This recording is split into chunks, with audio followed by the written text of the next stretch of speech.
Welcome to flying birds. ഇന്ന് full day cooking ആയിട്ടുള്ളൊരു video തന്നെയാണ് ചെയ്യണത്. ലോകത്തിൽ എവിടെ പോയാലും നമ്മൾ യൂസ് ചെയ്യണ സാധനങ്ങൾ കുക്കിങ്ങിന് സവാള, പച്ചമുളക്, ഇഞ്ചി, വെളുത്തുള്ളി ഇതൊക്കെ എല്ലായിടത്തും ഏകദേശം ഒരേപോലെ ആയിരിക്കും.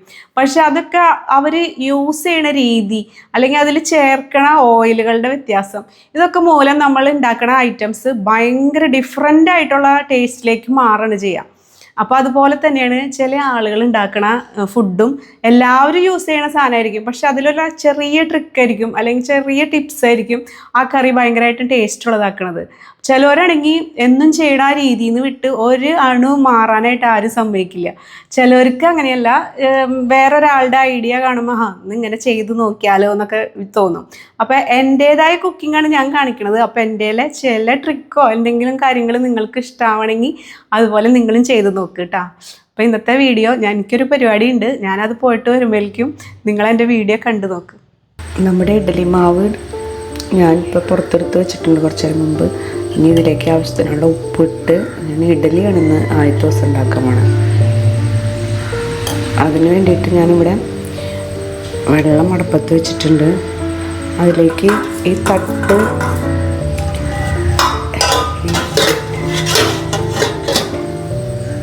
ഇഡ്ഡലി തട്ടിൽ ഞാൻ നെയ്യാണ് സ്പ്രെഡ് ചെയ്ത് കൊടുക്കുന്നത്.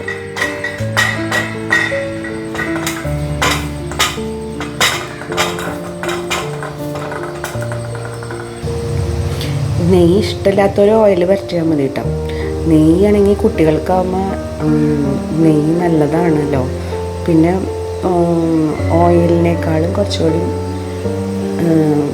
നല്ലതാണല്ലോ നെയ്യ്. അതുകൊണ്ടാണ് ഞാൻ നെയ്യ് പറ്റാറ്. എന്നിട്ട് ഈ തട്ട് ഇങ്ങനെ ഒന്ന് ആവി കയറ്റിയതിന് ശേഷമാണ് ഞാൻ ഇഡ്ഡലി മാവ് ഒഴിക്കാറുള്ളൂ. അപ്പോൾ വേഗം നമുക്ക് വിട്ട് കിട്ടും.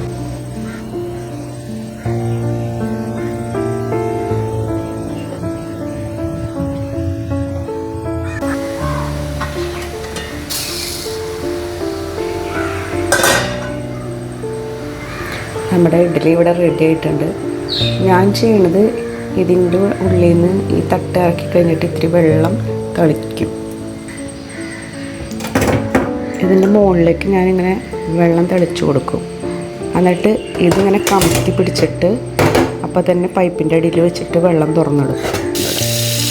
അപ്പം തന്നെ ചൂടാറി നമുക്ക് എടുക്കാൻ പറ്റും. ഇങ്ങനെ ചെയ്ത് കഴിഞ്ഞാൽ നമുക്ക് ഇഡ്ഡലി വേഗം തന്നെ ഇതിൽ നിന്ന് മാറ്റാം. അല്ലെങ്കിൽ എന്നിട്ട് വെച്ചിട്ടുണ്ടെങ്കിൽ ഇഡ്ഡലി കട്ടിയായിപ്പോവും. ഇത് നല്ല സോഫ്റ്റായിട്ടിരിക്കും.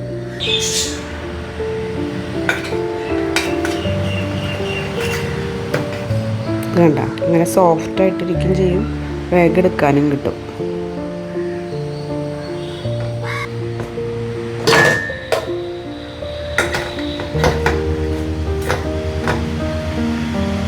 ഇപ്പം നല്ല സോഫ്റ്റായിട്ടുള്ള ഇഡ്ഡലി നമ്മുടെ റെഡി ആയിട്ടുണ്ട്.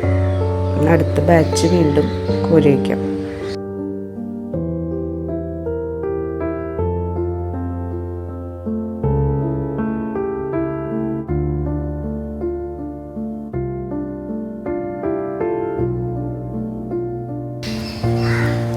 നമ്മൾ കറികളൊക്കെ ഇങ്ങനെ വറുത്തരക്കില്ല. മുട്ടക്കറി വറുത്തരയ്ക്കും, ഉരുളക്കിഴങ്ങ് വറുത്തരച്ച് വയ്ക്കും, സാമ്പാർ വറുത്തരയ്ക്കും. അങ്ങനെയൊക്കെ വറുത്തര വയ്ക്കാനായിട്ട് വറവ് നാളികേരം വറുത്ത് വെച്ച് ഇങ്ങനെ സ്റ്റോർ ചെയ്യാൻ പറ്റും.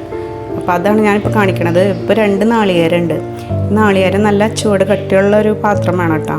അല്ലെങ്കിൽ മറ്റേ ഫ്രൈങ് പാനാണെങ്കിൽ പതുക്കെ തീ കുറച്ചിട്ട് അങ്ങനെ ചെയ്യണം, അല്ലെങ്കിൽ പെട്ടെന്ന് കരിഞ്ഞു പോകും. അപ്പോൾ ഇത് ഞാനിങ്ങനെ കട്ടിയുള്ളൊരു ചീനച്ചട്ടിയിലാണ് ചെയ്യണത്. അല്ലെങ്കിൽ ഉരുളിയോ അങ്ങനെയൊക്കെ എടുത്തു കഴിഞ്ഞാൽ ചെയ്യാൻ പറ്റും. എന്നിട്ട് നല്ലോണം ചുമക്കെ വറക്കും. ഇങ്ങനെ വറുക്കാനായിട്ട് നമ്മൾ യൂസ് ചെയ്യണത് മൂത്ത നാളികേരം ആയിരിക്കണം കേട്ടോ. മൂക്കാത്ത നാളികേരം നന്നാവില്ല. മൂത്ത നാളികേരം. അപ്പോൾ അത് മൂക്കാത്ത നാളികേരത്തിൽ ഒരുപാട് വെള്ളം ഉണ്ടാവുമല്ലോ. മൂത്ത നാളികേരത്തിന് പിന്നെ അത്ര വെള്ളം ഉണ്ടാവില്ല. അപ്പോൾ മൂത്ത നാളികേരം വേണം ഇത് റെഡിയാക്കാനായിട്ട് എടുക്കാൻ. നല്ലോണം ചുമക്കെ വറക്കണം. ഇങ്ങനത്തെ കട്ടിയുള്ള പാത്രത്തിലാകുമ്പോൾ വെളിച്ചെണ്ണ പോലും ഒഴിക്കണ്ട, തന്നെ ആയിക്കോളും. അടി പിടിക്കണ പാത്രത്തിലാണെങ്കിൽ 1 ടീസ്പൂൺ വെളിച്ചെണ്ണ ഒഴിച്ചിട്ട് വേണം ഇത് ഫ്രൈ ചെയ്യാൻ.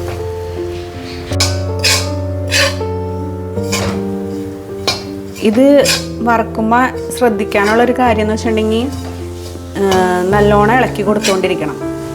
പിന്നെ ഇത് നാളികേരം ചിരണ്ടുമ്പോഴുള്ള പ്രത്യേകത എന്താണെന്ന് വെച്ചിട്ടുണ്ടെങ്കിൽ ഈവണായിട്ട് ചിരണ്ടാൻ നോക്കണം. അല്ലെങ്കിൽ ചെറുതായിട്ട് ചിരണ്ടിയത് ആദ്യം മൂക്കും, മറ്റേത് മൂക്കാതിരിക്കും. അപ്പോൾ ഒരേപോലെ ചിരണ്ടാണെങ്കിൽ ഒരേപോലെ ആയിക്കോളും. ഏകദേശം ചുമന്ന് വന്ന് തുടങ്ങിയിട്ടുണ്ട്. നല്ലോണം ചുമക്കുമ്പോൾ ഓഫ് ചെയ്ത് മാറ്റി വയ്ക്കാം. നാളികേരം നമ്മുടെ ഇവിടെ നന്നായി വറുത്ത് വന്നിട്ടുണ്ട്. ഇനി ഇത് ഓഫ് ചെയ്ത് കഴിഞ്ഞിട്ട് കുറച്ച് നേരം കൂടി ഇളക്കി വെക്കണം, അല്ലെങ്കിൽ അടിഭാഗം കരിഞ്ഞു പോകും. അല്ലെങ്കിൽ പിന്നെ വേറൊരു പാത്രത്തിലേക്ക് മാറ്റി വയ്ക്കണം.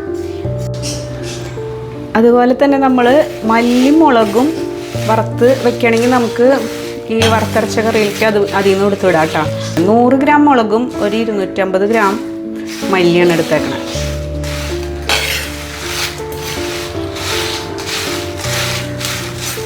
മുളകിനേക്കാളും കൂടുതലായിരിക്കണം മല്ലിയുടെ അളവ്. പിന്നെ ഞാനിതിലേക്ക് ചേർത്തേക്കണത് ഒരു 2 പിടി കടലപ്പരിപ്പും 1 പിടി ഉഴുന്നും. എല്ലാ കറികൾക്കും അപ്പോൾ അത് കൊഴുപ്പിനായിട്ട് നല്ലതാണ്. ഇത് നല്ലോണം വറുത്ത് പൊടിച്ച് നമുക്ക് മാറ്റി വയ്ക്കാം. ഈ മല്ലി മുളകും വറുക്കുമ്പോൾ എന്നിട്ട് ചെയ്യേണ്ടതെന്ന് വെച്ചിട്ടുണ്ടെങ്കിൽ ആദ്യം നമ്മൾ മല്ലി മുളകും നന്നായി കഴുകിയിട്ട് ഒന്ന് വെയിലത്ത് വെച്ച് ഉണക്കിയെടുക്കണം. എന്നിട്ട് വറുക്കാം. അത് മാത്രമാണ് ഇതിൽ ശ്രദ്ധിക്കാനുള്ളൂ.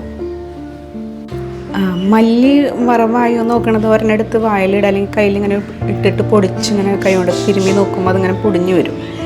മുളകിനായാലും ഒരു കിലി സൗണ്ട് വെക്കും. അപ്പോൾ നമ്മുടെ ഇത് രണ്ടും റെഡി ആയിട്ടുണ്ട്. ഇന്ന് ചൂടാറുമ്പോൾ പൊടിച്ച് ഒരു കുപ്പിയിലാക്കി നമുക്ക് എടുത്ത് വയ്ക്കാം. കുറേ കാലം ഇരുന്നോളൂ ഇത് രണ്ടും.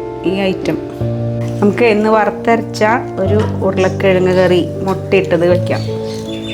മുട്ടക്കറി മാത്രമായിട്ടും ഇത് ഉപയോഗിക്കാം, അതല്ലെങ്കിൽ ഉരുളക്കിഴങ്ങ് ഇട്ട് ഉപയോഗിക്കാം. അതിലേക്ക് ഞാനിപ്പോൾ ഒരു ടീസ്പൂൺ പെരുംജീരകം ഇട്ടിട്ടുണ്ട്, ഒരു 3 ഏലക്കായ, ഒരു 2-3 പട്ട,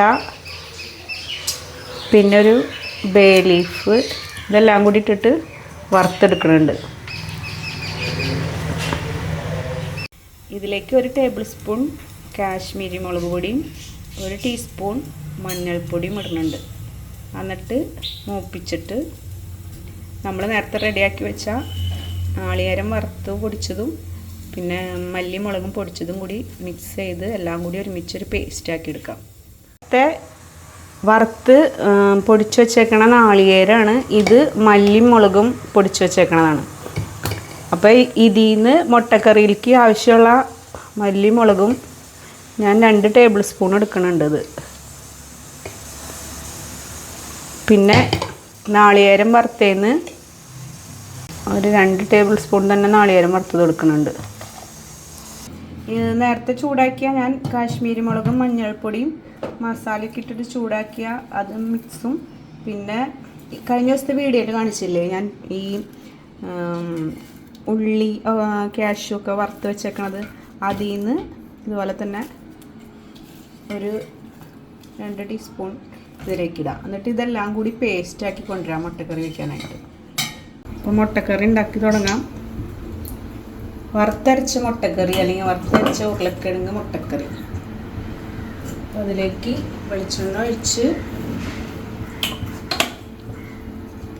ചെറിയുള്ളിയും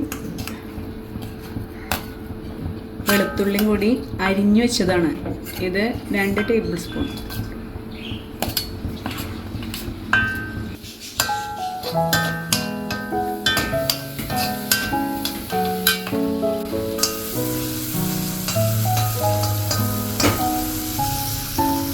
ഇതിലേക്ക് ഒരു പീസ് ഇഞ്ചിയും പിന്നെ കുറച്ച് കറിവേപ്പിലയും പച്ചമുളകും ഇട്ട് വാട്ടാം. നന്നായി വാടി കഴിയുമ്പോൾ ഒരു സവാളയും കൂടി ഇട്ട് വാട്ടാം.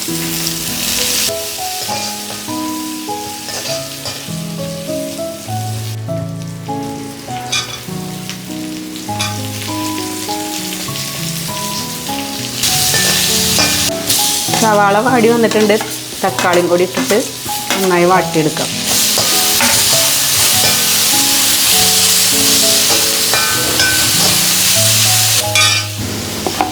ഇനി നമ്മുടെ അരപ്പ്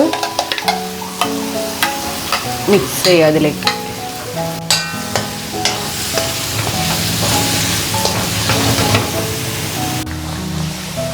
ഇതിലേക്ക് ആവശ്യത്തിനുള്ള ചൂടുവെള്ളം ഒഴിച്ചിട്ട് നമ്മുടെ പാകത്തിനുള്ള ഇതാക്കി എടുക്കുക. അതിന് തിളച്ച് കഴിയുമ്പോൾ ഉരുളക്കിഴങ്ങ് നന്നാക്കി വെച്ചത് ഇട്ടിടാം. വേവിച്ച് വേണമെങ്കിൽ ചേർക്കാം, അല്ലെങ്കിൽ അല്ലാണ്ടും ചേർക്കാം. ഇനി നല്ലോണം ഉരുളക്കിഴങ്ങ് വെന്ത് കഴിഞ്ഞ് മുട്ടയും ചേർത്ത് നമുക്ക് കറി എടുക്കാം.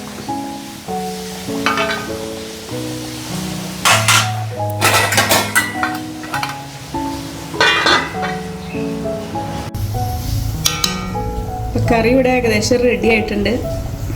ഉരുളക്കിഴങ്ങൊക്കെ നല്ലോണം വെന്ത് വന്നിട്ടുണ്ട്. അതിലേക്ക് 1 ടീസ്പൂൺ ചൊറുക്ക ഒഴിച്ചു കൊടുക്കണം. 1 ടീസ്പൂൺ ചൊറുക്കയും പിന്നെ 1 പീസ് ശർക്കര, ടേസ്റ്റ് ബാലൻസ് ചെയ്യാനായിട്ട്.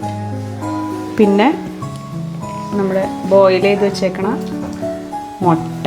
ഇപ്പം മുട്ടയും ഉരുളക്കിഴങ്ങും നല്ല വറുത്തരച്ച കറി റെഡി ആയിട്ടുണ്ട്. ഈ ഉരുളക്കിഴങ്ങിന് പകരം നമുക്ക് പല പല സാധനങ്ങൾ ചേർക്കാം കേട്ടോ. കടച്ചക്ക വറുത്തരയ്ക്കാം, കടല വറുത്തരയ്ക്കാം, ഇറച്ചി വറുത്തരയ്ക്കാം.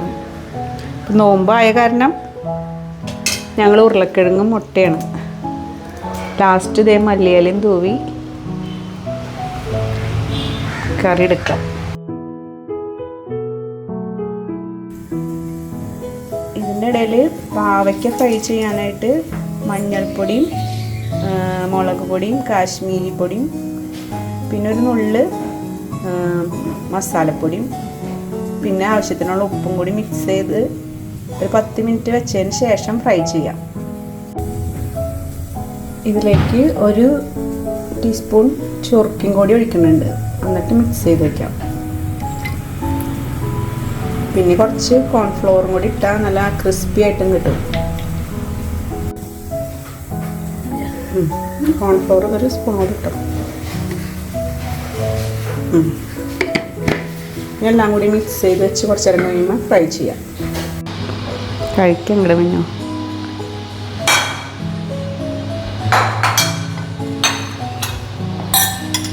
നമ്മുടെ വറുത്തരച്ച മുട്ടക്കറി. ഉരുളക്കിഴങ്ങ് വേണോ?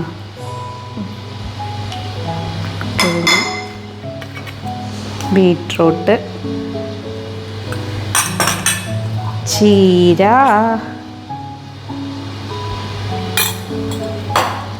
പാവയ്ക്ക, കൊണ്ടാട്ടം,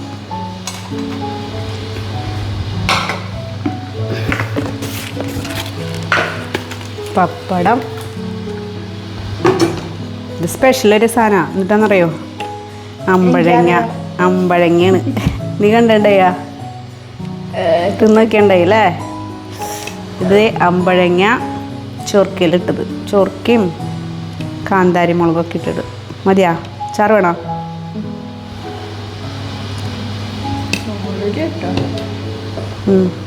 പിന്നത്തെ ഉച്ചക്കാലത്തെ വിഭവങ്ങൾ.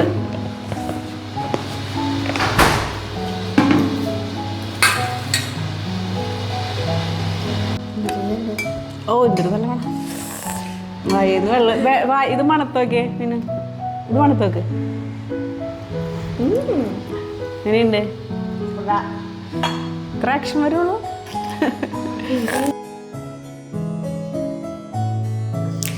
ഇന്നുണ്ടാക്കണ ഈ പിസ്സ നമ്മുടെ മഷ്റൂം വെച്ചിട്ടുള്ള ഒരു പിസ്സയാണ്. നല്ല സൂപ്പർ ടേസ്റ്റാണ്. നമ്മൾ പുറത്ത് പോയി ഈ പിസ്സയൊക്കെ ഓർഡർ ചെയ്താണെങ്കിൽ ഭയങ്കര റേറ്റ് കൊടുക്കേണ്ടി വരും. ഒരു 300-400 രൂപയൊക്കെ കൊടുക്കണ്ടേ. നമ്മുടെ വീട്ടിലാണെങ്കിൽ അത് ചെയ്യുമ്പോൾ അതിൻ്റെ പകുതിയിലും പകുതി മതിയാവും നമുക്കതിൻ്റെ റേറ്റ് വെച്ച് നോക്കുകയാണെങ്കിൽ. ടേസ്റ്റ് വൈസ് ആണെങ്കിലും നമുക്ക് നല്ല രീതിയിൽ ചെയ്യാൻ പറ്റും. അപ്പോൾ ഈ പിസ്സ ഉണ്ടാക്കണ വിധം നിങ്ങൾക്ക് ഇഷ്ടമാവണമെങ്കിൽ എൻ്റെ വീഡിയോസിൽ പിസ്സ ഉണ്ടാക്കണം മെയിനായിട്ടൊരു പിസ്സയുടെ തന്നെ കാണിക്കുന്നുണ്ട്. ആ വീഡിയോ പറ്റുന്നവർ കയറി കണ്ടു നോക്ക് കേട്ടോ. ഇത് ഞാൻ സ്പീഡിൽ പറഞ്ഞു പോകണുള്ളൂ. പക്ഷേ എല്ലാവരും ട്രൈ ചെയ്ത് നോക്കേണ്ട മസ്റ്റ് ട്രൈ ആയിട്ടുള്ളൊരു പിസ്സ തന്നെയാണ്. അപ്പോൾ ഇതും പിള്ളേർക്കൊക്കെ ഇടയ്ക്കൊക്കെ ഉണ്ടാക്കി കൊടുക്കുക കേട്ടോ വീട്ടിൽ. അപ്പോൾ അതും കണ്ടു നോക്ക് കേട്ടോ. ഇന്ന് ഈവനിങ് സ്നാക്സ് ആയിട്ട് ഉണ്ടാക്കാൻ പോകുന്നത് പിസ്സയാണ്. ഇടയ്ക്കൊക്കെ പിസ്സയൊക്കെ വീട്ടിലുണ്ടാക്കി പിള്ളേർക്ക് കൊടുക്കണം കേട്ടോ. അപ്പോൾ ഇന്നത്തെ പിസ്സ ചെറിയൊരു പിസ്സ ഉണ്ടാക്കണേ, ഒരു 150 ഗ്രാം മൈദയ്ക്കുള്ള പിസ്സയാണ് ഉണ്ടാക്കണേ. അപ്പോൾ അതിലേക്ക് ഒരു 2.5 ഗ്രാം ഈസ്റ്റും 1 ടീസ്പൂൺ പഞ്ചസാരയും ആവശ്യത്തിനുള്ള ഉപ്പും 1 ടീസ്പൂൺ ഒലിവ് ഓയിലും പിന്നെ ഇത് കുഴയ്ക്കാൻ ആവശ്യമായിട്ടുള്ള ഒരു 100 മില്ലിയിൽ താഴെ 90 മില്ലിയൊക്കെ മതിയാവും വെള്ളമൊക്കെ കൂട്ടി ചെറിയ ലുക്വാം വാട്ടർ വേണം കേട്ടോ. അതായത് കൈ ഇട്ട് കഴിഞ്ഞാൽ ചെറിയ ചൂട്, ആ ഒരു ചൂടിലുള്ള വെള്ളവും മിക്സ് ചെയ്ത് കുഴച്ച് വെച്ച് കഴിഞ്ഞാൽ നല്ല ഡോ കിട്ടും 1 മണിക്കൂർ കഴിയുമ്പോഴേക്കും. പിന്നെ ഇവിടെ പിസ്സ സോസ് തയ്യാറാക്കുന്നുണ്ട്. ഇതിൻ്റെ ഡീറ്റെയിൽഡ് ആയിട്ടുള്ള റെസിപ്പി ഞാൻ ചെയ്തിട്ടുണ്ട്. അപ്പോൾ നിങ്ങളെൻ്റെ വീഡിയോസ് ചെക്ക് ചെയ്താൽ കിട്ടും കേട്ടോ. ഇത് 1 മണിക്കൂർ കഴിഞ്ഞ് കഴിഞ്ഞപ്പോൾ നമ്മുടെ പിസ്സയുടെ ഡോ ഡബിളായിട്ടുണ്ട്. അപ്പം അതിൻ്റെ എയറൊക്കെ ഇങ്ങനെ പ്രസ് ചെയ്ത് കളയാം. അത് കഴിഞ്ഞ് കഴിഞ്ഞിട്ട് നമ്മൾ ഏത് മോൾഡിലാണോ അത് പരത്താൻ പോകണമെന്ന് വെച്ചാൽ ആ സൈസിലേക്ക് ഇതിങ്ങനെ പരത്തി കൊണ്ടുവരാം. ഇതിൻ്റെ അടിയിൽ മൈദ ഇട്ടിട്ടുണ്ട്, പിന്നെ കുറച്ച് റവ പൊടിച്ചത് ഇട്ടിട്ടുണ്ട്.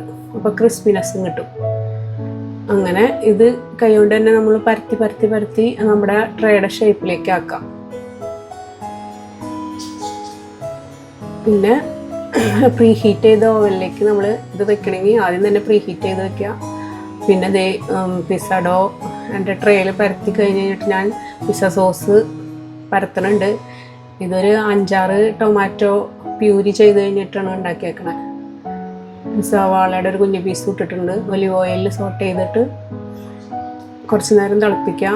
ഇത്തിരി പഞ്ചസാരയും ആവശ്യത്തിനുള്ള ഉപ്പൊക്കെ ഇട്ട് ബേസൽ ലീവ്സും ഇടാം. കുറച്ച് നേരം തിളപ്പിക്കുക. പിന്നെ മെയിനായിട്ട് ഇത് നമ്മൾ മഷ്റൂമിൻ്റെ പിസ്സയാണ് ഉണ്ടാക്കണേ. അപ്പോൾ സോസ് സ്പ്രെഡ് ചെയ്ത് കഴിഞ്ഞ് കഴിഞ്ഞിട്ട് നമ്മുടെ മഷ്റൂം ഇങ്ങനെ നൈസായിട്ട് കട്ട് ചെയ്ത് അതിൻ്റെ മുകളിലിടാം. എന്നിട്ട് ചീസ് ഞാൻ ഇടറില്ല കേട്ടോ. 1 സ്പൂൺ ഒലിവ് ഓയിലാണ് ഇതിൻ്റെ മുകളിൽ കൂടെ ഞാൻ ഒഴിക്കുന്നത്. ചീസ് ഞാൻ ഒരുവിധം കുക്കായി കഴിഞ്ഞതിന് ശേഷമാണ് ഞാൻ ഇടുള്ളൂ. നമ്മുടെ നാട്ടിൽ കിട്ടുന്ന നമ്മുടെ മസാല ചീസ് ഇത്തിരി ഡ്രൈ ആയ കാരണേ പുറത്തെടുക്കുമ്പോഴേക്കും ഡ്രൈ ആയിപ്പോവും കുറേ നേരം ഓയിലിൽ വെച്ച് കഴിഞ്ഞാൽ. അങ്ങനെ ഞാൻ കുറച്ച് നേരം വെച്ചൊരു 15 മിനിറ്റ് വെച്ച് കഴിഞ്ഞതിന് ശേഷം വീണ്ടും അതിൻ്റെ മുകളിലേക്ക് നിങ്ങളുടെ ആവശ്യത്തിനുള്ള ചീസ് സ്പ്രെഡ് ചെയ്യാം. മൊസറല്ല ചീസാണ് അത് ഇടുന്നുണ്ട്. അതിൻ്റെ മുകളിക്കോടെ തന്നെ ഞാൻ എൻ്റെ കയ്യിൽ പാർമസൻ ചീസ് ഉണ്ട്. അപ്പോൾ അത് ഗ്രേറ്റ് ചെയ്ത് ഞാൻ അതിൻ്റെ മുകളിക്കോടെ ഇടുന്നുണ്ട് കേട്ടോ. നിങ്ങൾക്ക് അതില്ലെങ്കിൽ കുഴപ്പമില്ല, അതിട്ട് കഴിഞ്ഞാലൊക്കെ ടേസ്റ്റ് കൂടുന്നു മാത്രം. അതുമാതിരി ബേസൽ ലീവ്സ് വാങ്ങിയിട്ട് ഞാൻ ഫ്രീസറിലാണ് സൂക്ഷിക്കുക. അപ്പം കാരണം ഇന്നൊന്നും എടുക്കണില്ലല്ലോ. അപ്പം അതും 2 ലീഫ് അതിൻ്റെ മുകളിൽ ലാസ്റ്റ് ഇടുന്നുണ്ട്. അങ്ങനെ ബാക്കി കുക്കിങ്ങും കൂടി ഓവനിൽ വെച്ച് ചെയ്ത് കഴിഞ്ഞാൽ നല്ല സൂപ്പർ ടേസ്റ്റി ആയിട്ടുള്ള പിസ്സ നമുക്ക് വീട്ടിൽ തന്നെ തയ്യാറാക്കാം. അടിപൊളി ടേസ്റ്റാണ്. നിങ്ങൾ ട്രൈ ചെയ്തിട്ടില്ലെങ്കിൽ മസ്റ്റായിട്ട് ട്രൈ ചെയ്തോളൂ കേട്ടോ. നല്ല ടേസ്റ്റാണ് അതിന്. ഇവിടെ തികയാറില്ല, ഇത് പക്ഷേ ചെറുതായ കാരണം ഒട്ടും തികഞ്ഞിട്ടില്ല കേട്ടോ. എൻ്റെ വീഡിയോസൊക്കെ ഒരുപാട് പേര് കാണുന്നുണ്ടെന്ന് എനിക്കറിയാം. എന്നാലും കാണുന്നവരുടെ അത്ര ലൈക്ക് കാണാനില്ല. അപ്പോൾ ഒന്ന് ലൈക്ക് ചെയ്യാൻ മറക്കരുത് കേട്ടോ. അതുപോലെ ഷെയർ ചെയ്യാനും സബ്സ്ക്രൈബ് ചെയ്യാനും മറക്കല്ലേ. Okay, thank you.